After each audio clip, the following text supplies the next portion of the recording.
नमस्कार दोस्तों, the knowledge में आपका स्वागत है। मैं हूं हितेश गिरी गोसाई और आज हम बात करेंगे हमारे देश भारत का जियोग्राफिकली जन्म कैसे हुआ।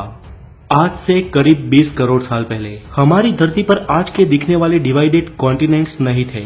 उस वक्त सिर्फ एक सुपर कॉन्टिनेंट या महाखंड हुआ करता था जिसे नाम दिया गया पैंजिया, और इसके चारों ओर सिर्फ एक महासागर था जिसका नाम था पैथालासा। और आज के सारे खंड इसी महाखंड पैंजिया में से विखंडित होके बने हैं। ये थियरी देने वाले वैज्ञानिक अल्फ्रेड वेगनर थे और उनका ये भी मानना था कि उसी वक्त उस महाखंड पे रेंगने वाले जीवों का विकास हुआ।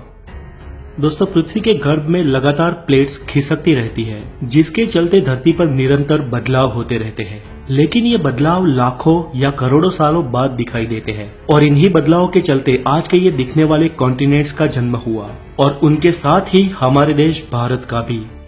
अल्फ्रेड की थियरी के अनुसार प्लेट के सरकने से सबसे पहले पैंजिया सुपर कॉन्टिनेंट के दो भाग हुए, जिसके उत्तरी हिस्से को लारेंसिया और दक्षिणी हिस्से को गोंडवाना लैंड कहा जाता है।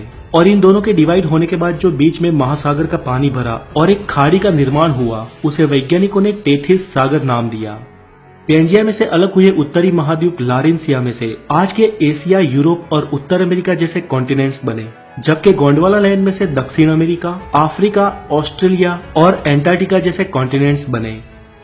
हमारा देश भारत भले ही आज भौगोलिक रूप से एशिया का भाग हो, लेकिन भारत का भूमि भाग उस वक्त वास्तव में गोंडवाना लैंड महाद्वीप का हिस्सा था और आज का अफ्रीका और भारत एक ही प्लेट पे टिके थे। धीरे धीरे अंदरूनी प्लेट्स के सरकने से ये प्लेट्स भी अलग होती गई और भारत की जियोग्राफिकल प्लेट अफ्रीका से अलग होकर धीरे धीरे एशिया की ओर बढ़ने लगी। वो आज के लद्दाख हिस्से की ओर लगातार बढ़ती रही और एक समय इस प्लेट का एशिया के लद्दाख वाले हिस्से पे टकराव हुआ।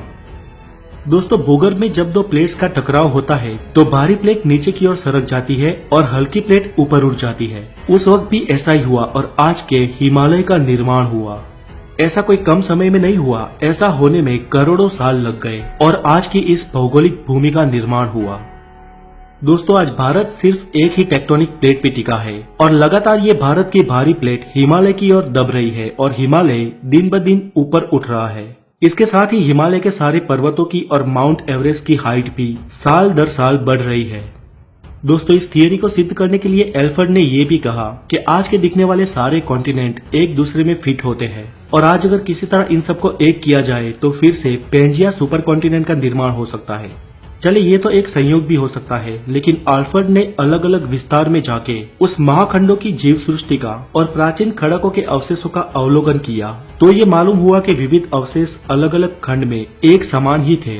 इसके साथ ही अल्फ्रेड ने अपनी इस थियरी को सिद्ध करने के लिए कई सारे उदाहरण दिए। फ्रेंड्स, इस प्लेट्स के टकराव से भूकंप और ज्वालामुखी का खतरा रहता है। वैसे भारत में तो कोई खास सक्रिय ज्वालामुखी नहीं है, लेकिन हमारी इस एक प्लेट के सरकने से कभी कभी भूकंप के झटके महसूस होते हैं। हमारी अगली वीडियो में हम जानेंगे कि भूकंप और ज्वालामुखी का रीजन क्या है और लावा या मैग्मा कैसे बनता है। तो आज के लिए इतना ही। अगर आप नए हैं तो द नॉलेज को जरूर सब्सक्राइब करें और इस वीडियो को लाइक करें, हो सके उतना शेयर करें और अपना ख्याल रखें। Have a good day, take care.